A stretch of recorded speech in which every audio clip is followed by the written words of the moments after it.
សួស្តីបងប្អូនទាំងអស់គ្នាថ្ងៃនេះខ្ញុំមកកោះគីបថ្មីទីអីជាប្រភេទខោកប៉ៅ6ជើងខ្លីហោមាន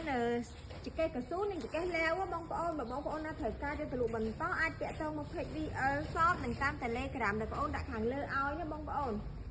អានេះអីវ៉ាន់លេខ1បងប្អូនកោះគីបលើកឲ្យមើលចឹងហ្មងបងប្អូនហើយបើបងប្អូនណាចង់មកមើលអីវ៉ាន់ផ្ទាល់ដល់ទីតាំងក៏បានដែរបងប្អូនទីតាំងបងប្អូននៅក្រោយវត្តអង្គតមិញណាបងប្អូនហើយខាងបងប្អូនក៏មានព្រីសេវាដឹកដែរបងប្អូនទិញយកទៅបងប្អូនព្រីសេវាដឹកមិនថាក្នុងពេញឬខែទេបងប្អូនព្រីសេវាដឹកឲ្យទាំងអស់ខោកប៉ៅ6មានចកេះកស៊ូនិងចកេះលាវបងប្អូនចង់បានកុំភ្លេចតាក់ទងមកបងប្អូន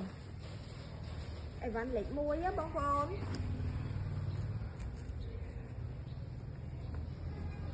តែស្អាតខ្លះហ្នឹងបងប្អូន